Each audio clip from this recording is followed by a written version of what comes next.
Okay, so what I want to do is I want to light this up in Arnold. I'm going to go in here and first thing I guess we should do is let's create a floor of some kind. Plane. There, make a big plane. And um, let's just open up Arnold's render. And I'm probably getting nothing. No light in the scene. Okay, great. Gives me a little warning. I need a light. So let's go in here and start creating lights. If I go into lights, let's create an area light. And I can see a little something happening here. And if I go in and I open up my light and I increase the exposure, I can start to see something. I can combine that with the intensity. I kind of like to turn off normalize here. Okay, and then we can start to see what we got when I scale. Okay, I hope I'm not pushing this too hard and I'm going to crash. Nope. Okay, so I can move this back. When I'm placing the light, maybe I've made it a bit too big. Come on. Come on. Okay, let's move this around. La la la la. Okay, something I like to do when I'm positioning my light is if I go in here to panels, I can go look through selected, and I'm looking through it, and I can do things like here I'm having issues, so I'm just going to click on the object here, and I'm going to hit if. If! Frame it. Come on.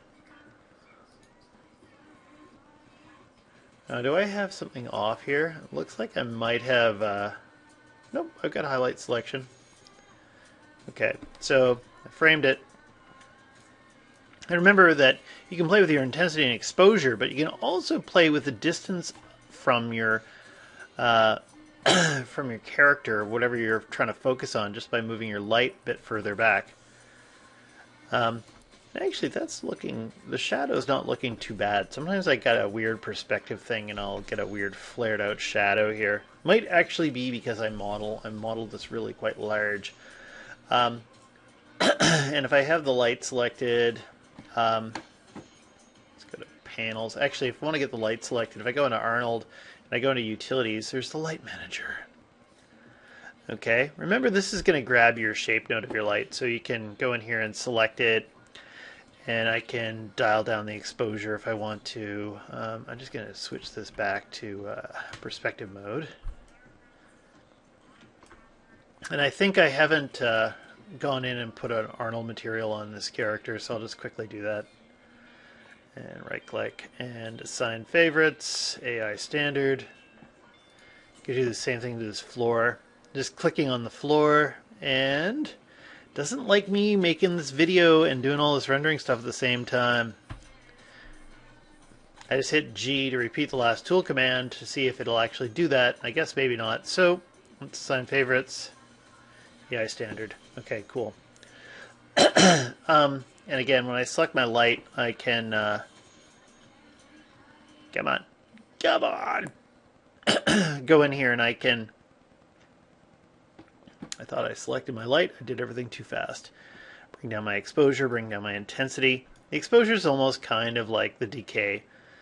If you turned off normalize, then you'd probably see that you can't see much at all. And then I'd have to crank up my exposure and intensity. So there's kind of like these three things, the normalize and changing your scale, and these combined together. Okay, if I want to, if I want another shadow, I can create another type of light here, and maybe I'll create like a directional light if I want a sharper shadow. Okay, and when I do that, here I'm just going to pull this light up. Come on, baby. There we go. Pull it up, and I'll just make it a little bit bigger. I've just switched to my scale tool, but it's taking a moment. You know what? I'm just going to pause this puppy so we're not rendering at the same time. I was trying to be clever and trying to make everything go fast, but we're having some issues here.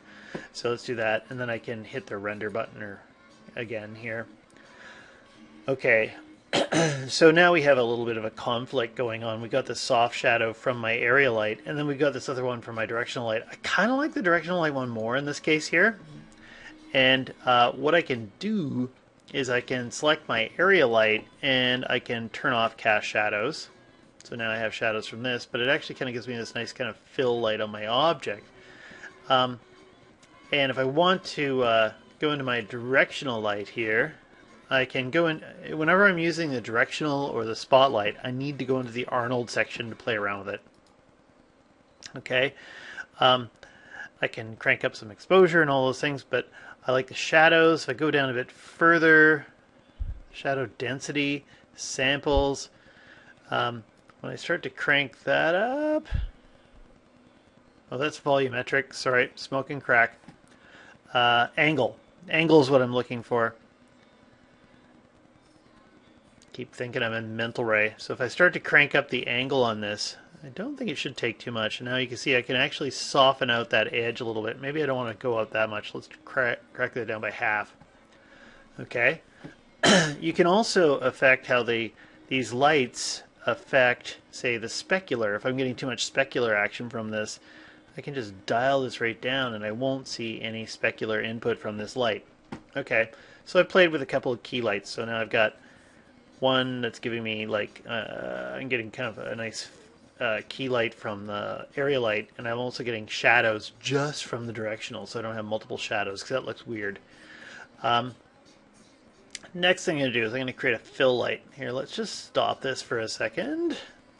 And for my fill light, let's see, if we go through here, I'm going to avoid this one. This is the Maya area light. I prefer the Arnold area light. And if I'm putting this in, I can also, here, let's move this over just a little bit so you can see it. I can go in and I can turn off my other lights. So if I turn this one off and this one off, there's my other area light. Okay. And again, I can pop out my Arnold render so I can see just this one light. And I might go up here and we'll turn off normalize. I'll bring up my exposure. I can play with my intensity a little bit. I like to be really intense. And here I'm going to go into my panels. Come on. And look through selected. Okay. And where am I? On the floor. If I go and I select my dude and I hit F over here, do I get it? I'm just going to pause this for a second. Oh, it worked. It totally worked. Okay. So you can actually select your objects here from the render view in Arnold. And what I was looking for is I've got a key light that's kind of up here someplace. So I'm going to take this other light and kind of put it on the opposite side. And, okay, let's put this render on again. And I think when I take this light, come on. Holy cow, does this go slow when I'm recording and trying to do rendering at the same time? If I take this thing and I select it, again, I can take my exposure up. I just held down control and I clicked on this and dragged and it increased my exposure. You can just type in numbers too. Okay, so we got a nice fill starting to happen. And anything else in here I want to do? Oh, something else I probably don't want. I can cast shadows if I want to, but it's just kind of like supposed to be a fill, almost like a global illumination type effect. But I'm going to move this over just a wee bit. I guess I'm going to have to get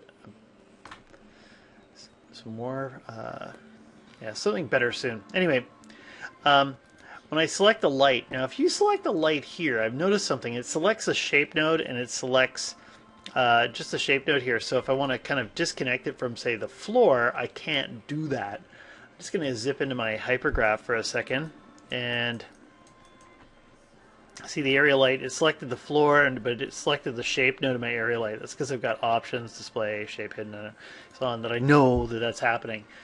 And if I go into the rendering section, I can either go here and break light links, or I can do that also in Windows relationship editors light linking. And so if I select this light, these things don't have names, so this is kind of screwing me up. So let's just grab one of these here, and this is going to be my fill light. So if I grab that one, or if I saw it over here and I went, let's name that fill underscore light. Great. And now I can see it here. If I select it, it'll show me what it's actually working with. And this plane here, I'm assuming that's my ground. If I do that, you'll see that that light doesn't affect the ground anymore. Okay, wonderful. So it's going to act as a nice little fill. Also, I might see that I'm seeing some specular hits from this, and typically a bounce light like this, you're not going to see something like that. So if I dial down my specular, I won't see any more of those hits. I probably don't need any indirect from this. I suspect that might be acting weird. Come on, you bastard. Okay, it's probably not going to cause any triple S action, so I can dial that off. And I probably don't want that to show up any volume effects either. I'll get into that one in a minute. And anything else? No, we should be good. And I can turn back on my other lights and see how that looks. Okay. And that's lighting it up fairly well. It's standing up from the background. It's not affecting the floor anymore. What are we at? 11. Okay. And anything else I want to do here? Next thing, I want to do like a rim light. And the rim light, let's do something a little bit different. I'm going to grab a Maya spotlight. That's a stupid icon. It doesn't look like the spotlight. It looks like a flashlight. Anyway, I'll click that and we'll create a spotlight. And I'm going to pause this while I do that. Let's get rid of this. I'm getting too much clutter in here. Let's move this down here. Okay, and if I go, I've got the spotlight selected. I'm going to go to panels, look through selected. Now with the rim light, what you want to do is you want to go to the back. It's on the opposite side of the camera. So I'll zoom out a bit here like this. Okay, and let's go back to the perspective. And this is we'll make it so the spotlight's the only one on. Doop. Turn this off, turn that off. Let's hit that Arnold render again. Okay, we can't see anything. I'm just going to go into the attribute editor. Come on! Attribute editor, great for the spotlight. And you've got action here for your cone. Here, I might just go in and scale this puppy up a bit. Whoop, so you can see the spotlight. And in fact, the cone, maybe have a bit of penumbra action on here. A wee bit of drop off. You can see here what it's going to actually do. Okay, and then I need to go into the Arnold section of this to affect the intensity and the exposure and radius samples. Let's go into here. Do we see anything yet? Oh, it's because I turned that off.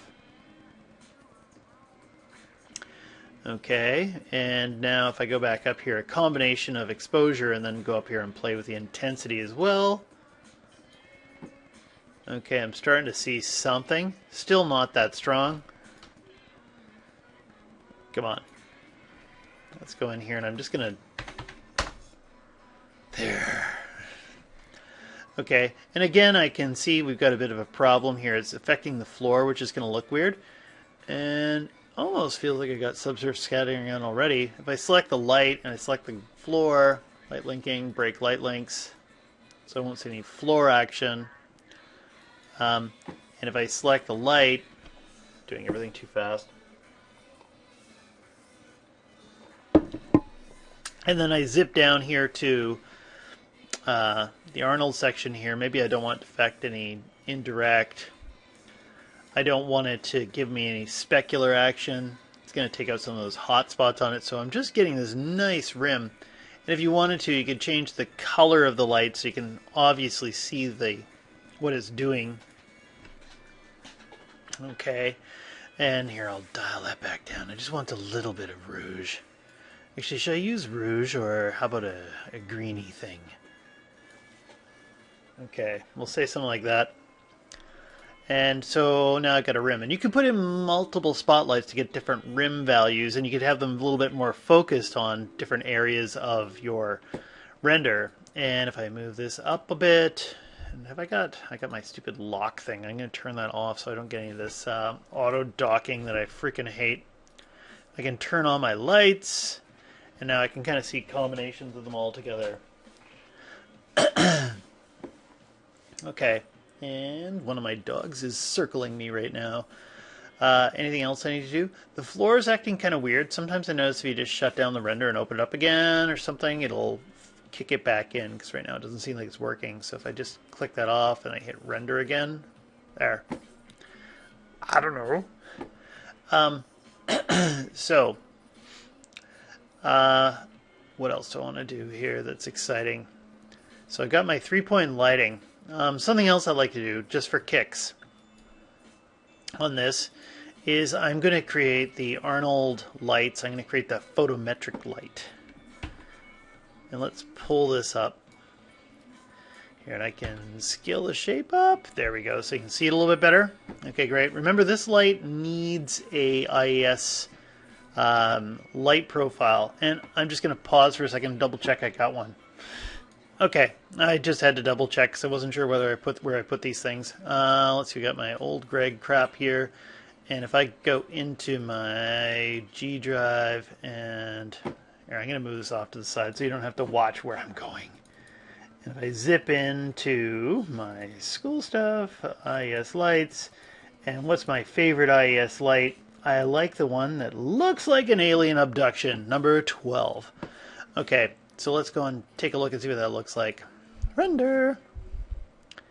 Okay, and it's really hard to see what it's looking like if I go and I crank up the exposure. I'm just going to go into Arnold, and I got too many lights going at the same time. Light manager. Come on. Light manager, let's turn that off and that off. Let's try that again. And I'll turn on my other area light so you can see just this one. Okay, and I can see that the exposure isn't strong enough, or that I have to crank up the intensity as well. Getting anything?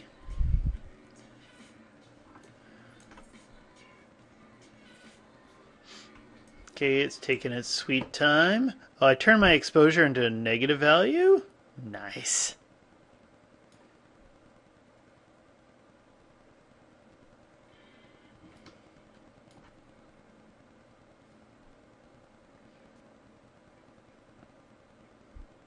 Okay, and I'm getting nothing. Here, I'm just going to pause for a second while I figure out what's going on. Okay, so all I had to do was I kept cranking up the exposure and everything's cool. So there you have it. There's my IS light, and now it's cranked, so I'm going to bring that down.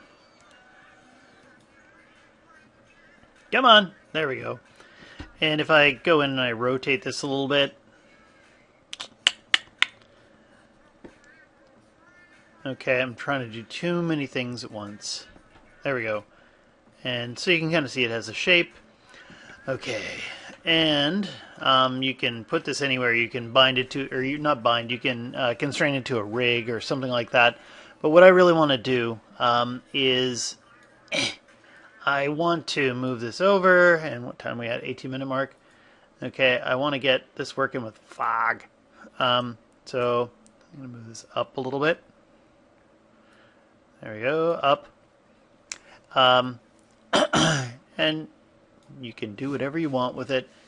This light, and find places to put it, make something interesting. I'm going to go into the render settings here. And in the render settings, to make this light show up even more, if you go into Arnold render settings, you go into environment and atmosphere. I'm going to create the AI atmosphere volume. And when I do that, nothing happens for no reason at all. Okay. And then as I go into the volume here, there's density. Why does it seem like something's off? So I increase the density. There we go. Okay. So now I can start to see my lights. Now I can totally see the shape of this. And if I go into my light manager, you'll see that when I put on my other lights, okay, some of them are just freaking it right out. Like that directional light, I'm just going to go over here and select it. And when I select it, hopefully it'll do this quickly. Quickly! There we go. And I just changed the changes so the volume's off. Come on. Did I miss it? There we go. Down to 0. And what else is causing potential problems? What about this spotlight? Typically a rim light is going to be a little bit hotter than the rest. So if I go down to the Arnold, holy cow, this is getting slow. Take the volume out of this. Okay, maybe it's not that. Could it be Mr. Phil? I think I turned that one off already because I knew this was going to be a problem. So what about this area light here? Come on. Come on, area light. Is there something I'm missing up in here? Oh! I got that area light selected. Okay, I'm going to pause this again while I figure this out. So if I just want to dial these down, area light, this one has got it totally on. So I'm going to turn that one down. Just checking this one, this one, this one. They're all off. And let's go and render that again. There we go. So we're just seeing it just come from this one photometric light. And if that's too hot, I can take... I'm going to stop this again for a second, just to prove that I have this photometric light selected. Okay, and there it is. There's my little slider. When I press play, if I take this down, I drop it down by half, you'll see the intensity comes out of this so that you don't have it too hot. And you can break it up so it's not affecting the floor or whatever you want. Anyway, the final thing is if you're rendering out a sequence of some kind that you want to, let's see,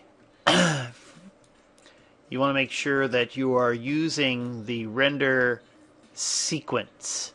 Okay, so after you set up everything in your render or your common area here, when you use your name number extension, and I'll pause this while I'm doing it, frame padding, start frame, end frame, whatever it is your end frame is, okay, that when you finish you want to use render sequence, not batch render with Arnold. And one more thing, what was the other thing? Oh, I went in and I took the character here, and I favorite material, I'm going to put on the AI standard. And when you're putting on the AI standard, here, let's render this puppy while I'm doing this. Okay, come on. If I hit 1 to 1, make sure that it's the right size for the render. Okay. So if I put this on here and I go into the presets, here I'm going to just stop this again while I play with the presets. Come on! Come on! Okay, good. It stopped. And so if I have this character selected and I see the AI standard, if I go into presets, there's a skin preset, and I can just hit replace. Now what this is going to do is going to change the subsurface around. And in the subsurface, there's a little drop-down menu so I can give myself a darker skin. You can plug in your color texture in here, okay, to get a subsurface scattering effect. And when I hit render, my character is going to have light starting to emit through it. You can play a bit with the scale to make sure you're getting good lighting. Potentially what I would do is I would turn off, say, the directional while I'm doing this. Turn off the fill light, area light. I just want the rim light to do me a lot of work back here. So this rim light's on, and there you can start to judge how you want it to go through the system here. Come on. Because I really want to see it just glowing in the ears and maybe in some areas where there's no bone, so it's coming through the flesh in some areas, but maybe not everything. And remember too that so when I select my other lights here, like the spotlight, the triple S contribution, you don't really want that to be too much. And you can analyze that. What if I got the spotlight selected? Oh, that's the spotlight. Leave that alone. That's the one I want the contribution from. Okay. I don't want it from other lights, potentially. When you turn them back on, it's that SSS. So if it's glowing too much, you can dial that down and your life is good. And that's my big talk on setting up Arnold default lighting. And then you render out a sequence and you're You're in happy times. I'm going to stop here.